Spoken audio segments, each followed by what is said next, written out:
मानती हूँ कि ऐसा नहीं होना चाहिए। भक्त तो सब समान होते हैं भगवान के लिए। हिसाब से जो अभी ये जो शुल्क लिखा है गलत है, क्योंकि हर कोई अपनी व्यवस्था से आता है, यात्रा के लिए आता है, दर्शन के लिए आता है। यदि आप यहाँ पे शयन आरती पे ज्यादा पैसे दोगे तो ऑब्वियस सी बात है, थोड़ा सा परेशानी का सबक तो है ही है। अच्छा नहीं है, क्योंकि भक्तों के लिए निःशुल्क होना जरूरी है। नमस्कार, मैं हूं आशुतोष और आप देख रहे हैं एमपी राउंडअप। उज्जैन के श्री महाकालेश्वर मंदिर में अब भक्ति और भक्ति की फीस आमने सामने खड़ी हो गई है। संध्या हो या शयन आरती, हर आरती के लिए एंट्री फीस अनिवार्य और ऑनलाइन बुकिंग जरूरी हो गया है।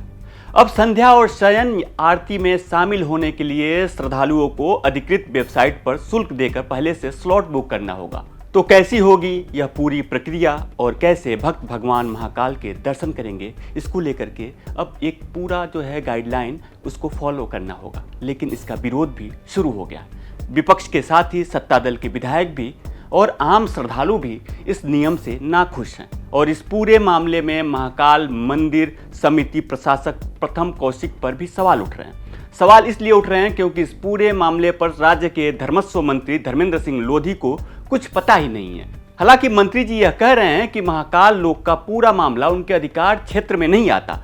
मंत्री जी ये दावा कर रहे हैं अब वो इस मामले पर समिति से बात करेंगे और जो भी फैसला होगा श्रद्धालुओं के पक्ष में वो लागू करने की कोशिश करेंगे। देखिए, हमारी सरकार धर्म और संस्कृति को लेकर चलने वाली सरकार है और महाकाल लोक पर डायरेक्ट सरकार का कोई ऐसा वो नहीं है। इसमें प्रबंधन समिति ने कोई निर्णय लिया होगा तो आप मेरे संज्ञान में ये बात लाए हैं तो निश्चित रूप से प्रबंधन समिति से बात करके कि इस प्रकार का शुल्क क्यों लिया जा रहा है, प्रयास ये करेंगे कि इस प्रकार का कोई शुल्क ना लगे।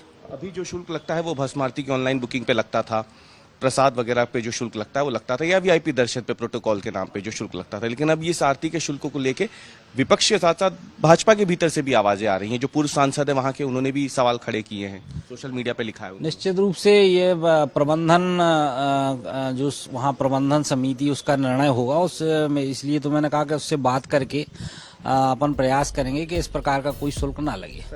हालांकि महाकाल मंदिर समिति प्रशासक प्रथम कौशिक एंट्री फीस का पुरजोर समर्थन कर रहे हैं। प्रथम कौशिक की माने तो महाकालेश्वर मंदिर में संध्या और शयन आरती की ऑनलाइन बुकिंग शुरू हो गई है। श्रद्धालु अधिकृत वेबसाइट से 250 रुपये शुल्क देकर स्लॉट बुक कर सकते हैं। संध्या आरती बुकिंग दोपहर 12 बजे से, शयन आरती 4 बजे से शुरू होगी। यह पूरी प्रक्रिया श्रद्धालुओं की सुविधाओं को बढ़ाने के उद्देश्य से लागू की गई है, ऐसा कहना है प्रथम कौशिक का। प्रथम कौशिक प्रशासक है महाकाल मंदिर समिति के। श्री महाकालेश्वर मंदिर में संध्या आरती और शयन आरती के लिए अब श्रद्धालु जो है पहले से अपना रजिस्ट्रेशन कर और जो है आरती के दर्शन लाभ प्राप्त कर सकेंगे। इसमें संध्या आरती के लिए जो ऑनलाइन बुकिंग का जो पोर्टल है वो 12 बजे से, शयन आरती के लिए 4:30 बजे से जो है रजिस्ट्रेशन खुलेगा। इसके लिए जो प्रवेश द्वार है वो गेट नंबर 1 अवंतिका द्वार रहेगा, जिसमें श्रद्धालु जो है संध्या आरती के लिए 6:30 बजे से 6 बजे तक और शयन आरती के लिए रात्रि 10 बजे तक जो है अवंतिका द्वार से प्रवेश करके आरती का लाभ ले सकते हैं। कितना शुल्क रहेगा? देखिए, इसके अंदर जो श्रद्धालु हैं वर्तमान में जो दर्शन करने के लिए आ रहे हैं वो संध्या आरती और शयन आरती के समय पे श्रद्धालुओं के अंदर एक अनिश्चितता रहती है और जो है यदि कोई श्रद्धालु उस समय पे मंदिर में उपस्थित होते हैं तो वो विभिन्न प्रकार से प्रयास करते हैं कि उनको किसी प्रकार से आरती के दर्शन लाभ हो। उसको सुलभ बनाते हुए श्रद्धालुओं के लिए व्यवस्था प्रारंभ की गई है, जिसमें शीघ्र दर्शन के समान ही श्रद्धालु जो हैं वो जो मंदिर की आधिकारिक वेबसाइट है उससे जो है अपना रजिस्ट्रेशन कर सकेंगे। हालांकि इस पूरे मामले में अब सियासत भी शुरू हो गई है। कांग्रेस के प्रदेश अध्यक्ष जीतू पटवारी इसको लेकर के सरकार पर सवाल खड़े कर रहे हैं। जीतू पटवारी ने इसे सरकार का दोहरा चरित्र बताया और कहा कि ये लोग एक तरफ सनातन और आस्था की बातें करते हैं और दूसरी तरफ भगवान के घर जाने के लिए वसूली भी कर रहे हैं। सवाल ये है कि ईश्वर के दर्शन आर्थिक रूप से संपन्न लोग ही करेंगे। ईश्वर के दर्शन में हमारी जो सरकार है वो ऐसी व्यवस्थापन नहीं कर सकती कि जो आम भक्त है उसके लिए कोई सरल तरीका निकल आए। मोहन यादव जी प्रदेश के मुख्यमंत्री है, महाकाल का बखान करने में किसी भी स्पीच में वो कोर कसर नहीं छोड़ते हैं। उनकी संवेदनशीलता कहाँ गई? और सवाल इस बात का है कि हर चीज में पैसा, मतलब धर्म पैसे से तोलने लगेंगे, आध्यात्म पैसे से तोलने लगेंगे। भोलेनाथ एक सृष्टि ब्रह्मांड में ऐसा कोई बचा हुआ नहीं है, ये ब्रह्मांड ही भोलेनाथ है।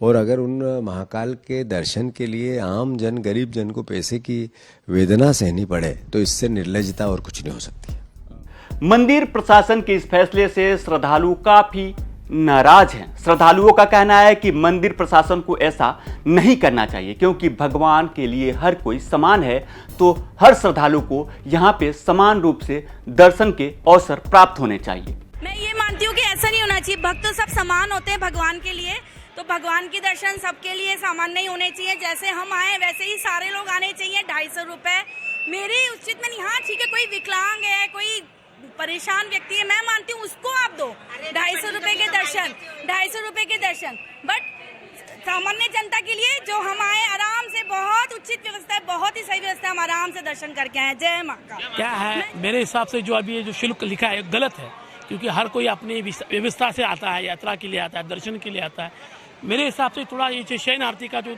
ये किया है वो गलत है। हाँ, आप बस आरती का कर सकते हैं, वो बात समझ आती है, शीघ्र दर्शन का भी आता है, लेकिन ये जो शयन आरती सब लोग गौर गरीब लोग करते थे, अब उन पे आ गया तो थोड़ा सा ये गलत है। और जो बात रही शयन आरती की, तो हाँ पहले फ्री रहता था, अभी थोड़ा सा पैसा लेना स्टार्ट कर दिया है। ऑब्वियस सी बात है, थोड़ा गरीब लोगों के लिए थोड़ा सा परेशानी तो हो ही गया है। अभी जिसके पास पैसा है तो वीवीआईपी दर्शन कर ही सकता है, लेकिन गरीब आदमियों का क्या। अभी वो यदि 10 लोग, 15 लोग, 20 लोग आ रहे हैं तो उनको 250 रुपये के हिसाब से करीबन 5000 रुपये होता है। तो एक गरीब के लिए, एक तो उतनी दूर से लोग आते हैं दर्शन करने, उनका अलग एक्सपेंस लगता है। अभी आके यदि आप यहाँ पे शयन आरती पे ज़्यादा पैसे दोगे तो ऑब्वियस सी बात है, थोड़ा सा परेशानी का ऐसा वक्त तो है। बीजेपी विधायक चिंतामणि मालवीय ने इस पर आपत्ति जताई और अपने फेसबुक पर लिखा है कि महाकाल में संध्या और शयन आरती को सशुल्क करना खेदजनक है। सभी जनप्रतिनिधियों को मुखरता से असहमति व्यक्त करना चाहिए। तो सवाल यह है कि क्या बिना सरकार की सहमति के ही महाकालेश्वर मंदिर समिति ने संध्या आरती और शयन आरती के लिए फीस निर्धारित कर दी? और अगर सरकार से सहमति ली गई थी तो धर्मस्व मंत्री धर्मेंद्र सिंह लोधी को इसकी जानकारी क्यों नहीं है?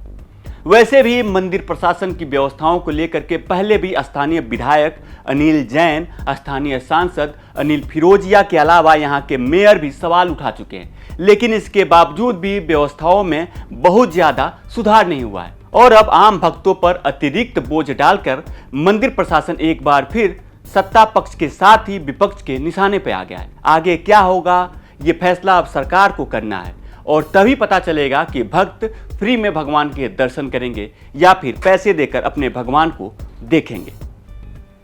तो आज का राउंड अप आपको कैसा लगा, कमेंट में हमें जरूर बताएं, और मध्य प्रदेश से जुड़ी तमाम बड़ी खबरें देखने के लिए देखते रहें MP तक।